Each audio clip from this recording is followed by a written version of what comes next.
Alors bonjour à tous et bienvenue dans cette nouvelle vidéo. Donc aujourd'hui nous allons parler de l'amitié après avoir été en couple. Donc effectivement beaucoup de personnes vont dire mais non c'est pas possible, ça n'existe pas, c'est pas faisable. Effectivement c'est difficile, on va vraiment dire c'est difficile. Pourquoi tout ça? Eh bien ça dépend de la relation qu'on avait vraiment avec notre ex quand on était en couple. Comment ça s'est passé, ça c'est vraiment capital de le savoir. Et effectivement on peut pas du coup être ami avec n'importe qui et on peut pas non plus être ami en fonction de n'importe quelle histoire si vous voulez. Donc la manière dont vous avez vécu ça va faire que oui ou non vous pourrez devenir éventuellement amis, et aussi compte tenu des sentiments que vous avez encore, compte tenu de ce que vous ressentez actuellement, des déceptions forcément aussi, et du respect que vous avez pour l'autre. Et nous avons Zoro qui est là. Dis bonjour mon petit gamin. Oh oui oui oui oui oui. Oui. Et donc effectivement la relation est possible. Elle n'est pas facile, elle est possible. Alors en fonction de quoi est-ce qu'on peut dire qu'il y a une chance qu'il y ait cette amitié après la rupture? Comment ça se passe exactement? Donc pendant longtemps j'ai pensé qu'effectivement c'était très difficile d'avoir une relation d'amitié après avoir été en couple.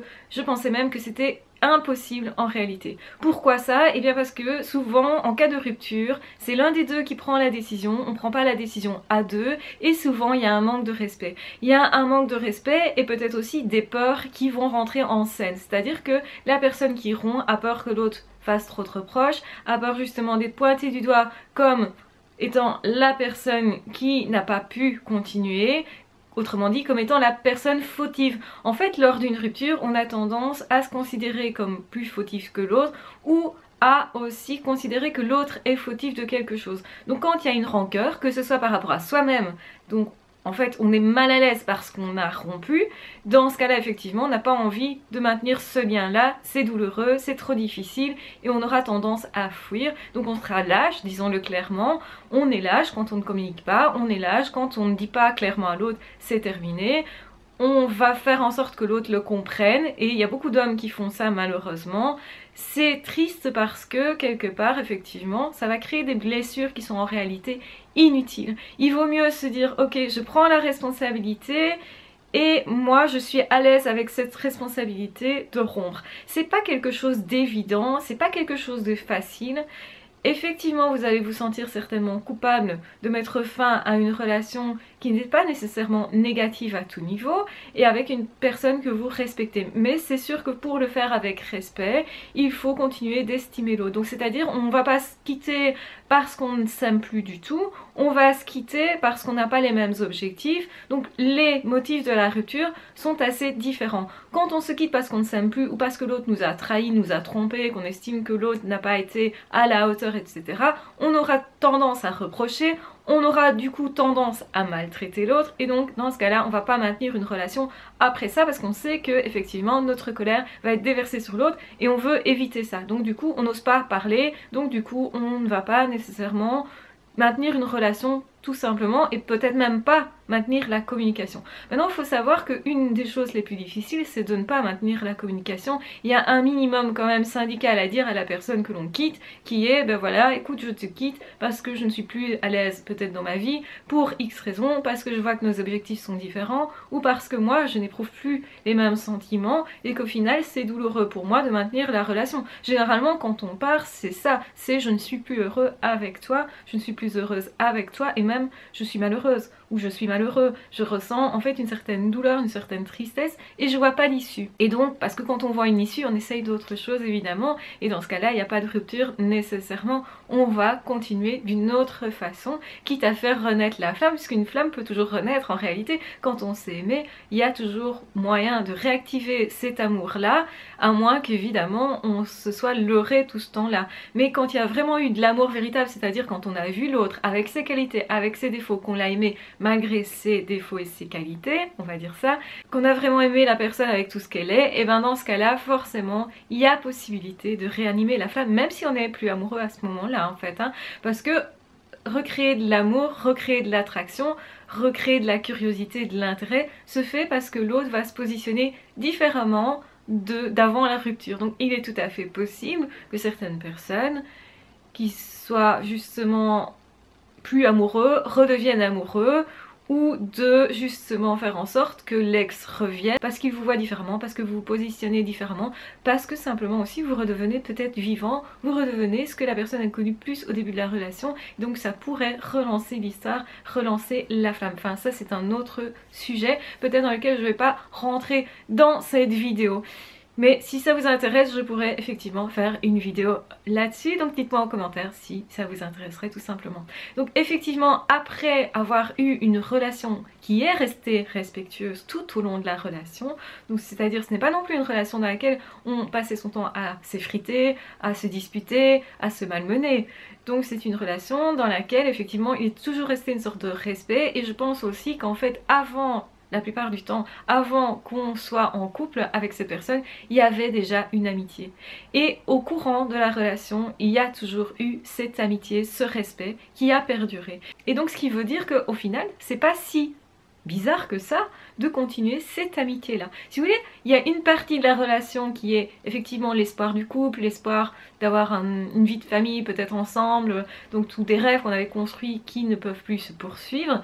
Mais par contre, au niveau du respect, de l'amitié, de ce qu'on pense de la personne, le fait de continuer d'estimer cette personne là, et aussi de pouvoir laisser l'autre avoir des mouvements de colère envers soi parce qu'on vient de rompre, ou justement soi-même exprimer ses mouvements de colère et que ça soit bien reçu de l'autre. À partir du moment où on peut exprimer tout ça dans un échange de confiance et on sait que l'autre va pas tenir compte de ces moments-là, parce que la colère est nécessaire pour le détachement, la colère est nécessaire pour faire le deuil, la colère elle va aussi de pair avec le fait de voir plus les défauts de l'autre, de les accentuer, et donc parfois d'aller mettre le doigt là où ça fait mal, là où on voit en tout cas ce qui n'allait pas dans ce couple-là, et on est obligé de faire ça pour faire le deuil. Pourquoi? Parce que si vous avancez dans une relation, vous dites ok, ça n'a pas fonctionné, pourquoi ça n'a pas fonctionné? Si je sais pourquoi, si je vois ce dont j'avais besoin, ce que j'ai pas vu avant, pourquoi ça a dérivé comme ça a dérivé, pourquoi on en a arrivé à ce résultat-là, et bien forcément à ce moment-là vous allez pouvoir faire le deuil parce que vous avez fait l'analyse, et donc du coup vous avez aussi regardé les trucs qui n'ont pas fonctionné, donc le négatif. Donc ça veut dire que la personne qui est critiquée à ce moment-là doit savoir que c'est parce qu'il y a le deuil et que le deuil doit se faire, que l'autre souffre. Donc on entend cette souffrance, on se dit ok, l'autre dit ça parce qu'il y a une souffrance et parce que cette personne a besoin d'avancer. Je l'accepte et j'attends que ça passe en fait. Je ne réagis pas à ça si vous voulez, je vais pas à l'affrontement en disant oui mais toi t'étais pas bien non plus là-dedans, oui mais souviens-toi, là ça n'allait pas, machin machin. Non, on va pas commencer les reproches en fait, on ne rend pas la balle à ce niveau-là, on se laisse faire, on se dit ok si je suis responsable de la rupture par exemple, je vais me laisser un petit peu peut-être malmener, je vais écouter ce que l'autre aura à dire, et je sais que derrière c'est surtout du fait de la frustration, surtout du fait du deuil à faire, surtout du fait de la douleur que l'autre me dit ça. Et donc du coup je vais pouvoir prendre de la distance et dire à l'autre ok vas-y, je t'écoute, tout ce que tu as à dire je vais l'écouter, et surtout justement parce qu'on veut poursuivre cette amitié qui est là, qui a toujours été là généralement, et qui va rester, qui va perdurer après. Alors je dis pas que c'est simple cette relation d'amitié, parce que à partir du moment où l'un des deux refait un couple, forcément ça peut faire souffrir l'autre. Forcément l'autre est aux premières loges aussi pour voir pourquoi ça n'a pas fonctionné avec moi alors qu'avec telle personne qui me paraît peut-être pas aussi bien que moi d'ailleurs, eh bien ça fonctionne. Ou en tout cas l'autre laisse une chance que j'aurais bien voulu avoir moi, j'aurais bien voulu que l'autre continue avec moi, et donc voilà, ça peut poser question. Et chacun va avancer étape par étape et voir un petit peu les raisons de la rupture. Donc les raisons de la rupture sont vraiment importantes, vont être primordiales même pour voir si on peut poursuivre une relation de respect et donc d'amitié. L'amitié c'est se respecter, pouvoir se confier, pouvoir s'épauler. Et il y a effectivement des couples qui divorcent, mais en réalité ce n'est pas un échec parce que l'un et l'autre ils ont continué à se respecter, ils ont continué aussi à s'encourager. Ok, toi par exemple tu veux voyager, tu veux vivre dans telle région et moi ça me convient pas. Et voilà, on peut se séparer pour une raison comme celle-là, parce qu'on n'a pas les mêmes rêves, les mêmes objectifs, et que pour l'un c'est trop douloureux de s'éloigner de sa famille, et que pour l'autre il en a absolument besoin justement de partir de cette région là, et donc les deux étant poussés par deux forces contradictoires, on peut dire la rupture est due non pas à nous, à notre personne, mais à une cause extérieure, à un désir qui nous a mus à ce moment là, et donc qui a fait qu'au final voilà, on avait d'autres objectifs. Et donc bien entendu à ce moment là on peut se respecter en se disant ok je te comprends, tu me comprends, on a chacun des points de vue différents et on prend la décision ensemble de se dire ok on va rompre le couple effectivement mais pas l'amitié, pas la relation. Ça veut dire que si un jour tu as des problèmes de couple, viens m'en parler, je vais te conseiller. Ça veut dire que si un jour effectivement quelqu'un va te dire oh tu n'es pas à la hauteur pour ci ou ça, moi je sais que c'est pas vrai puisque j'ai été peut-être avec toi en couple pendant X temps, et ben je sais dire à la personne attends cette personne raconte n'importe quoi, ne crois pas ça. Et dans le cas où effectivement vous tombez sur une personne qui essaye de vous manipuler, de vous maltraiter etc, et ben l'autre personne qui a été en couple avec vous peut vous dire ça c'est pas juste. Et tu sais bien que je te connais mieux que cette personne qui vient de te découvrir peut-être que depuis 6 mois. Je te connais mieux, on est resté des années ensemble, hein, parfois, enfin voilà, après un divorce, ça peut être après 15-20 ans, enfin voilà. Et donc les personnes continuent de se respecter, et parfois justement du fait d'avoir des enfants ensemble, restent en lien, et donc ça peut créer de réelles belles relations aussi. Et je pense que effectivement c'est douloureux, mais le plus dur c'est vraiment les premiers mois, les premiers moments après la rupture. Et une fois qu'on a réussi à mettre en place à nouveau une relation respectueuse, on a maintenu ça, je pense qu'on a dépassé aussi ensemble quelque chose de fabuleux qui va créer un lien particulier. Et donc vous avez comme ça des personnes qui divorcent qui disent en fait c'était une chose magnifique que de me marier et aussi magnifique de divorcer, de rendre sa liberté à l'autre parce que je respecte l'autre et du coup pour moi c'est pas un échec. Et ça peut surprendre parce que la plupart des gens associent divorce avec échec, ce qui n'est pas nécessairement le cas. De un, vous allez apprendre énormément de choses. Vous avez appris aussi beaucoup de choses au courant de la relation. Donc c'est-à-dire que l'autre, par sa manière d'être, s'est montré d'une certaine façon, vous a montré comment, par exemple, socialement, il ou elle était avec telle ou telle personne, comment professionnellement il ou elle faisait pour subvenir à ses besoins, pour mettre en route une société, pour faire ci ou là, que sais-je, et bien à ce moment-là, vous allez vous inspirer de l'autre. Parce que forcément, cette personne reste une personne capitale dans votre vie. Et en fait, vous avez ce qu'on appelle un ami très proche qui est une relation particulière, qui n'est plus une relation d'attirance de quoi que ce soit, parce qu'on sait bien qu'il n'y a plus quoi que ce soit. Donc effectivement tout est clair à ce niveau-là, il faut bien que ça soit clair, parce qu'effectivement quand une autre personne va revenir dans votre vie au niveau du couple, éventuellement au niveau de l'amour, il faut que la place soit vide. Il faut pas qu'effectivement vous disiez oh mais j'ai toujours mon ex dans ma vie donc si jamais je peux le récupérer machin. Là on n'est pas clair hein, avec le truc, c'est pas de l'amitié, c'est autre chose. Alors hein, c'est je garde l'autre sous la main éventuellement pour voir si je prendrai mes aises. C'est ni respectueux pour la personne qui éventuellement vous attend, ni respectueux pour une autre personne que vous allez rencontrer qui n'a pas une place libre, qui va avoir du mal à prendre une place auprès de vous, forcément de ce fait-là. Donc ce qui est important, c'est que voilà, je vais rencontrer quelqu'un, je vais lui dire ok voilà, je suis toujours en relation avec mon ex, on a une relation d'amitié profonde, et voilà, je peux même te présenter cette personne-là, parce que voilà la place qui est ta place, et voilà la place qui est sa place quelque part, et chacun en amitié on peut avoir des places multiples en fait à partager.